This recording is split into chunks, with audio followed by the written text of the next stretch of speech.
Exam lesson YouTube channel को subscribe करें और बेल आइकन को प्रेस करें ताकि आने वाली हर वीडियो का नोटिफिकेशन आपको मिलता रहे। नमस्कार बच्चों, आज हम कक्षा 11 विषय संस्कृत के अष्टम पाठ दयावीर कथा का अध्ययन करेंगे। इसमें एक वीर बहादुर की कहानी का अध्ययन हम करेंगे। आइए जानते हैं पहले पाठ परिचय। प्रस्तुत पाठ मैथिली, संस्कृत और अपभ्रंश रूप अवहट्ठ ही है। अपभ्रंश को अपभ्रंश भाषा में अपभ्रंश शैली में अवहट्ठ के नाम से जानते हैं। तो यह पाठ मैथिली, संस्कृत और अपभ्रंश के प्रसिद्ध कवि विद्यापति द्वारा विरचित पुरुष परीक्षा नामक कथा ग्रंथ से संकलित किया गया है। यह जो दयावीर कथा पाठ है, ये विद्यापति की पुरुष परीक्षा नामक ग्रंथ से लिया गया है।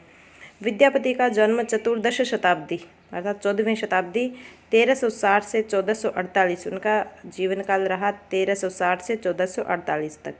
तो उनका जन्म चतुर्दश शताब्दी में मिथिला क्षेत्र के विसफी ग्राम में हुआ था। विद्यापति पदावली इनकी लोक विस्तृत रचना है। विद्यापति पदावली जो वो इनकी अमर कृति है, संसार में प्रसिद्ध है। इन्होंने संस्कृत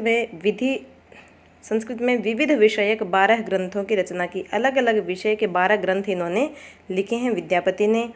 पुरुष परीक्षा में सच्चे पुरुष की परख कैसे की जाए, यह बताने के लिए वासुकी नामक मुनि पारावार नामक राजा को अनेक कथाएं सुनाते हैं। वासुकी नामक मुनि है और पारावारक नामक राजा।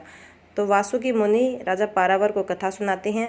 प्रस्तुत कथा में राजा हम्मीरदेव को दयावीर के रूप में चित्रित किया गया है। राजा हम्मीरदेव की कहानी इस पाठ में हम पढ़ेंगे, जो दयालु हैं। कथा के अनुसार राजा हम्मीरदेव ने सम्राट अलाउद्दीन के कोप का भाजन बने शरणागत मोहम्मद शाह सेनापति की प्राणपण से रक्षा की थी, यानी कि अपने प्राणों की बाजी लगाकर अपनी शरण में आए हुए मोहम्मद शाह की रक्षा की थी, जो अलाउद्दीन सेनापति का सम्राट अलाउद्दीन का सेनापति था। आगे पाठ शुरू होता है। दयालु पुरुषः श्रेष्ठः सर्वजन्तुपकारकः तस्य कीर्तनमात्रेण कल्याणमुपपद्यते। दयालु पुरुषः श्रेष्ठ है, वह पुरुष ही दयालु है और श्रेष्ठ है। वही पुरुष वास्तव में दयालु है, दयावान है और श्रेष्ठ है। कौन सा? सर्वजंतु उपकारक है। इसका विच्छेद हो जाएगा सर्वजंतु धन उपकारक है। सर्वजंतु सभी जंतुओं पर उपकारक है, उपकार करने वाला, अर्थात सभी जंतुओं पर उपकार करने वाला पुरुष ही वास्तव में दयालु है और वही श्रेष्ठ है। जो पुरुष सभी प्राणियों का उपकार करने वाला है, सभी पर दया करने वाला है, वही वास्तव में दयावान है और वही वास्तव में श्रेष्ठ है। तस्य कीर्तन मात्रेण, तस्य उसके, किसके? उस दयालु और श्रेष्ठ पुरुष के कीर्तन मात्रेण, उसका कीर्तन मात्र करने से अर्थात गुणगान करने से, उसके गुणों का बखान करने मात्र से कल्याणम उपपद्यते, कल्याण उपपद्यते प्राप्त होता है या कल्याण की प्राप्ति होती है। जो पुरुष सभी जंतुओं पर उपकार करने वाला है वही दयालु है और वही श्रेष्ठ है। उस दयालु श्रेष्ठ पुरुष के कीर्तन मात्र ने, उसका गुणगान मात्र करने से ही कल्याण उपपद्यते, कल्याण की प्राप्ति होती है। आगे कहानी शुरू होती है यहाँ से। अब अस्ति कालिंदी तीरे, अस्ति है कालिंदी तीरे, कालिंदी के किनारे पर, यमुना के किनारे पर। कालिंदी यमुना का नाम है और यमुना को कलिंद की पुत्री होने के कारण कहा जाता है। कलिंद की पुत्री होने के कारण यमुना का नाम है कालिंदी। तो अस्ति है कालिंदी तीरे, कालिंदी के किनारे या यमुना किनारे। योगिनीपुरम नाम नगरम, एक योगिनीपुर नामक नगर है। यमुना नदी के किनारे एक योगिनीपुर नामक नगर है। तत्र वहाँ अलावदीनो नाम यवनराजो बभूव, वहाँ अलावदीन नाम का यवनराज है, यवनराज या मुस्लिम सम्राट बभूव हुआ। यमुना नदी के किनारे जहाँ योगिनीपुर नामक नगर है वहाँ अलाउद्दीन नामक एक मुस्लिम सम्राट हुआ। स चैकदा केनापि निमित्तेन महिमाशाही से नामने सेनानिने अकुप्यत। स वह चैकदा का विच्छेद हो जाएगा च धन एकदा। च और स वह एकदा एक बार, और एक बार वह अलाउद्दीन केनापि निमित्तेन, केनापि का विच्छेद हो जाएगा केन अपि, किसी भी निमित्तेन कारण से। एक बार वह राजा अलाउद्दीन किसी कारण से महिमा शाही नामने, महिमा शाही नामक या मोहम्मद शाह नामक, मोहम्मद शाह नामने का अर्थ हो गया नामक, सेनानी ने सेनापति पर अकुपित क्रोधित हुआ। यहाँ सेनानी ने और नामने यहाँ दोनों में चतुर्थी विभक्ति है, और क्रुद्ध द्रुह ईर्ष्या असूय ये धातु जहाँ हो वहाँ चतुर्थी विभक्ति होती है, इसलिए कुप धातु होने के कारण यहाँ चतुर्थी विभक्ति का प्रयोग किया गया। चतुर्थी उपपद विभक्ति है। तो एक बार वह किसी कारण से अपने सेनापति मोहम्मद शाह पर क्रोधित हो गया। स च यवन स्वामिनं प्रकुपितं प्राणग्राहकं च ज्ञात्वा चिंतयामास। और स च उसने किसने? मोहम्मद शाह ने। उस मोहम्मद शाह ने यवन स्वामिनं अपने यवन स्वामी को प्रकुपितं क्रोधित, प्राणग्राहकं च ज्ञात्वा और प्राणग्राहक प्राणों को हरने वाला, या प्राणग्राहक होता है प्राणों को हरने वाला यानी कि मारने वाला, मारक, ज्ञात्वा जानकर चिंतयामास सोचा। और उसने जिस पर राजा क्रोधित हुआ था उस मोहम्मद शाह नामक सेनापति ने सोचा यवन स्वामी के बारे में, वह क्रोधित है और प्राणों को हर लेने वाला है। अर्थात अपने यवन स्वामी के प्रति उसने ये समझ लिया कि यह मुझे मार देगा। यह सोच जब उसने सोचा, और आगे सोचा कि सामर्श राजा विश्वसनीयो न भवति। सामर्श का अर्थ होता है क्रोध से युक्त, अर्थात क्रोधित। स अमर्ष है क्रोध युक्त, राजा विश्वसनीय विश्वास के योग्य न भवति नहीं होता। स च यवन स्वामिनं प्रकुपितं प्राणग्राहकं च ज्ञात्वा चिंतयामास सामर्श राजा विश्वसनीयो न भवति। कि उसने उस मोहम्मद शाह ने अपने यवन स्वामी को, अपने स्वामी अलाउद्दीन को प्रकोपितम क्रोधित, प्राणग्राहकम च ज्ञात्वा और प्राणों को हर लेने वाला जानकर चिंतयामास सोचा कि सामर्श राजा विश्वसनीयो न भवति, कि क्रोधित राजा कभी विश्वास के योग्य नहीं होता। तदिदानीं यावदनिरुद्धोऽस्मि तावदेवेतः क्वापि गत्वा निज प्राणरक्षां करोमीति परामृश्य सपरिवारः पलायितः। तदिदानीं का विच्छेद हो जाएगा तद धन इदानीं, तद धन इदानीं। तत्का अर्थ हो गया तो, इदानीं का अर्थ हो गया अब। तो अब यावद अनिरुद्धोस्मि, यावद अनिरुद्ध का विच्छेद हो जाएगा यावत धन अनिरुद्धः धन अस्मि। तो यावत का अर्थ हो गया जब तक। अनिरुद्ध है स्वतंत्र, अस्मि हूँ, कि जब तक मैं स्वतंत्र हूँ। तावदेवितः का विच्छेद हो जाएगा तावत धन एव धन इतः। जब तक मैं स्वतंत्र हूँ, तावत एव तब तक, ही इतः यहाँ से, क्वापि का विच्छेद हो जाएगा क्व धन आपी, कहीं पर भी। गत्वा का अर्थ हो गया जाकर, कहीं पर जाकर। निज प्राण रक्षम अपने प्राणों की रक्षा करोमि करता हूँ। इति ऐसा परामर्श्य विचार करके, ऐसा परामर्श करके, ऐसा विचार कर सपरिवार है अपने परिवार के साथ पलायित है भाग गया या भागा। क्योंकि उसने सोचा कि राजा विश्वास के योग्य नहीं है अब, क्योंकि वो क्रोधित है।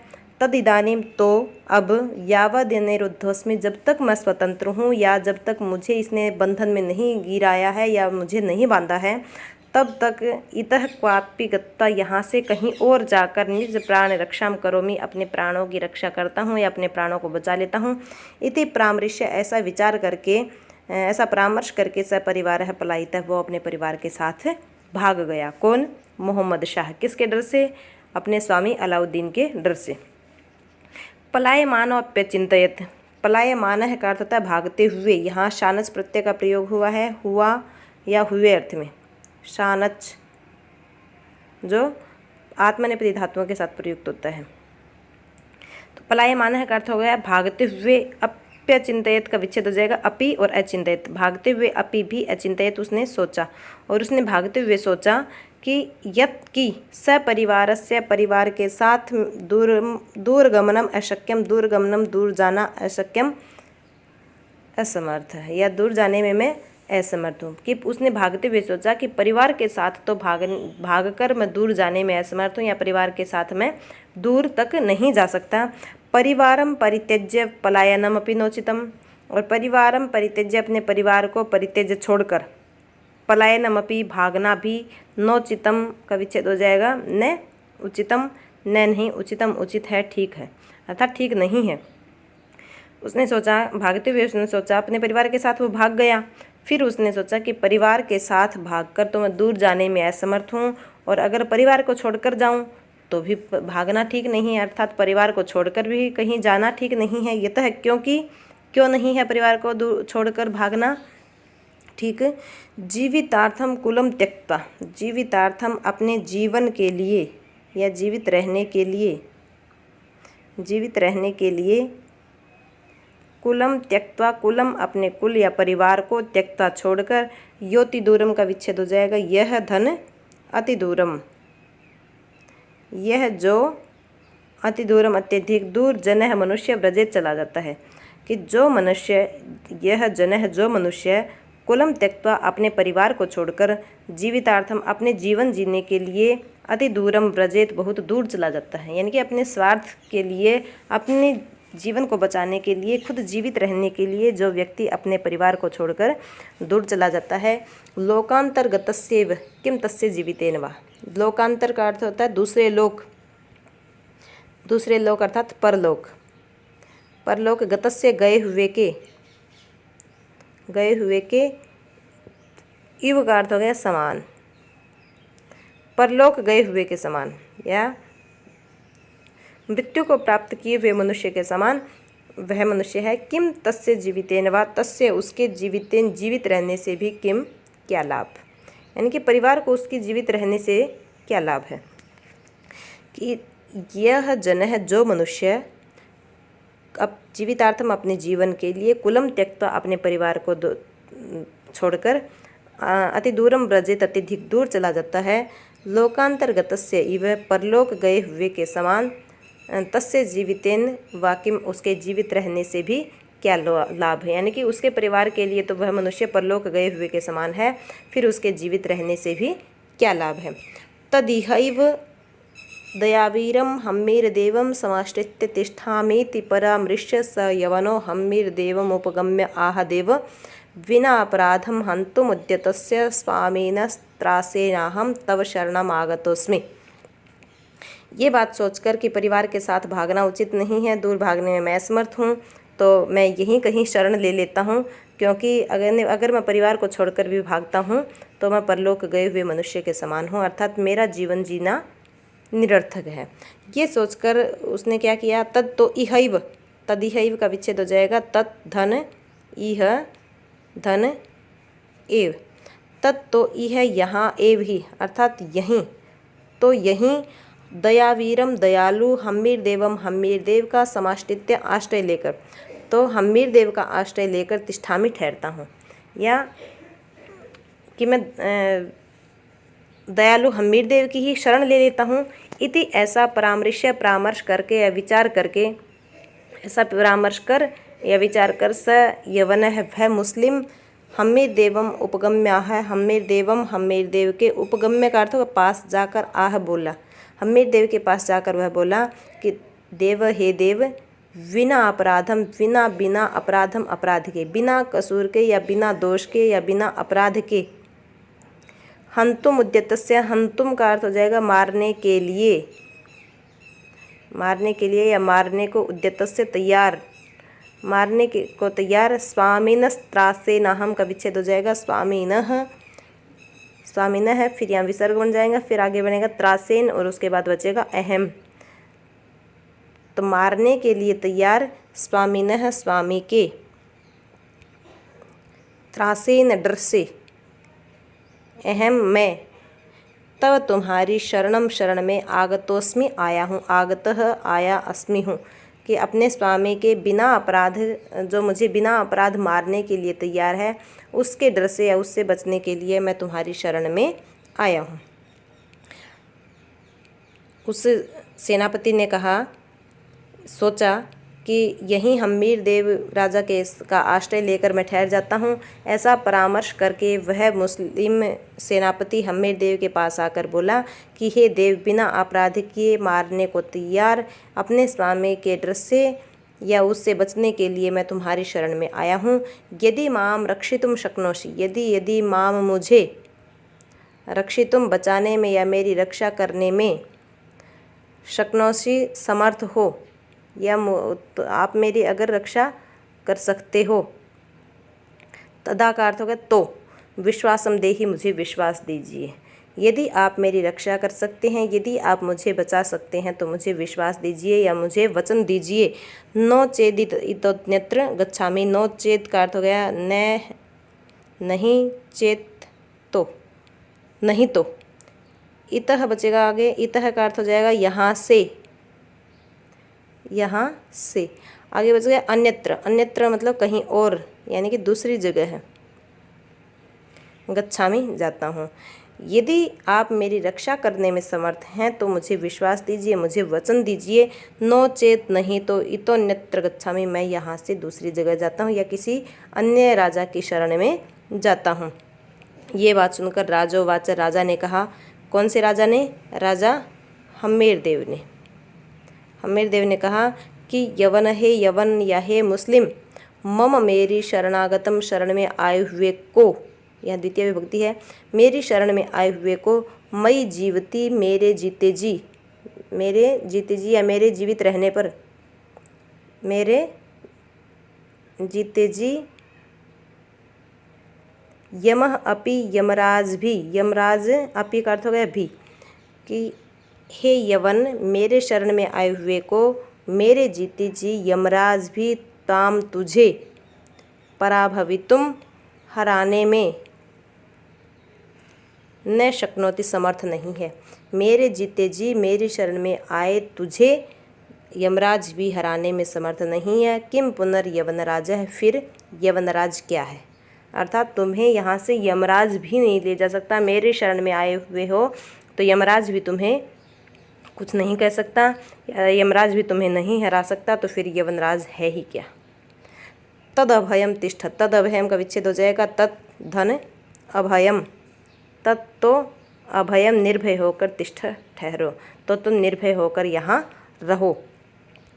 ततस्तस्य राज्य वचनेन, ततस्तस्य का विच्छेद हो जाएगा ततः धन तस्य, ततः उसके बाद, तस्य उस राज्य राजा के, उस राजा के, वचनेन वचन से, स यवन सचिव तस्मिन, स वह, यवन सचिव वह यवन सैनिक, तस्मिन उस रणस्तंभ नामनी, रणथंभोर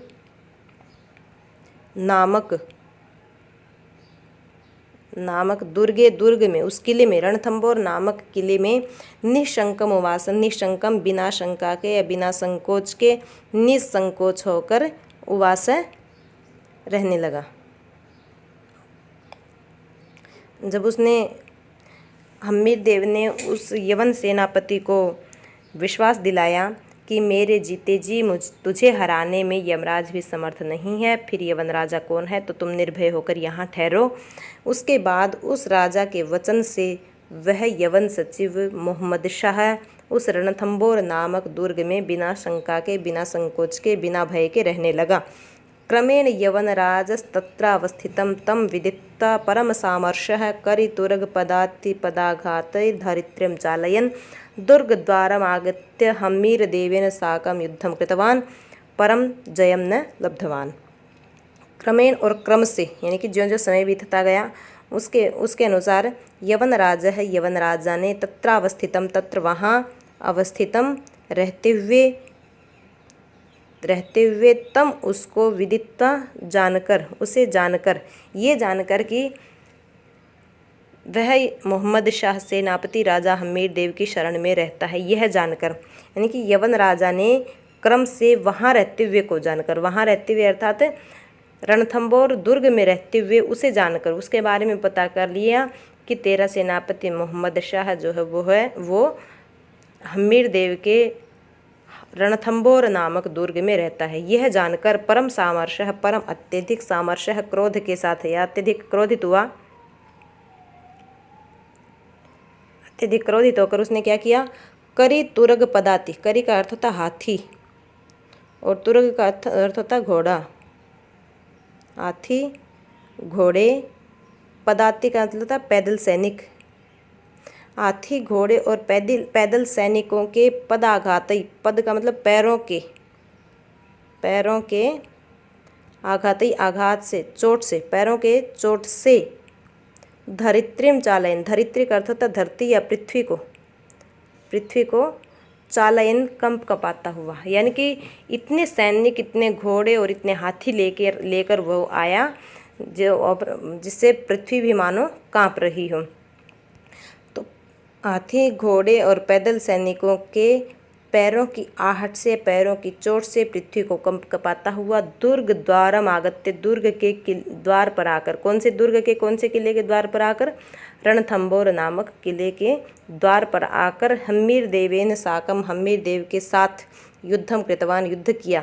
यहाँ साकम शब्द का अर्थ है साथ, सह, साकम, सार्धम, ये शब्द जहाँ होते हैं वहाँ तृतीय विभक्ति होती है, इसलिए हमीर देव शब्द में तृतीय विभक्ति का रूप हमीर देवेन है। यहाँ हमीर देव के साथ युद्धम कृतवान, युद्ध किया, परंतु जयम न लब्धवान, परंतु जीत को प्राप्त नहीं कर सका या वह जीत नहीं सका।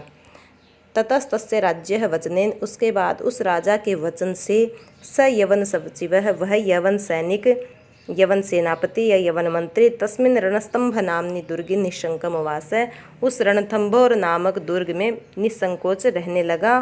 क्रमेण यवन राजस तत्रावस्थितम तम विदित्वा, और क्रम से यवन राजा ने वहाँ रहते हुए उसे जानकर या उसके बारे में यह पता करके कि वो हमीर देव की शरण में रहता है, वो परम सामर्श अत्यधिक क्रोधित होकर करी तुरग पदाति पदाघात धरित्रीम चालयन, हाथी घोड़े और पैदल सैनिकों के पैरों की चोट से पृथ्वी को कंप कपाता हुआ दुर्ग द्वारम आगत्य हमीर देवन साकम युद्धम कृतवान, दुर्ग या किले के द्वार पर आकर हमीर देव के साथ युद्ध करने लगा। वही यवन राजा परम जयम न लब्धवान, परंतु जीत नहीं सका या जीत को प्राप्त नहीं कर सका। आज के लिए बस हम यहीं तक पढ़ेंगे, इसके आगे के पाठ को हम फिर कभी पढ़ेंगे, और तब तक आप इसको वीडियो को देखकर सुनकर अपनी शंकाओं का निराकरण करें। तब तक के लिए आप सभी का धन्यवाद।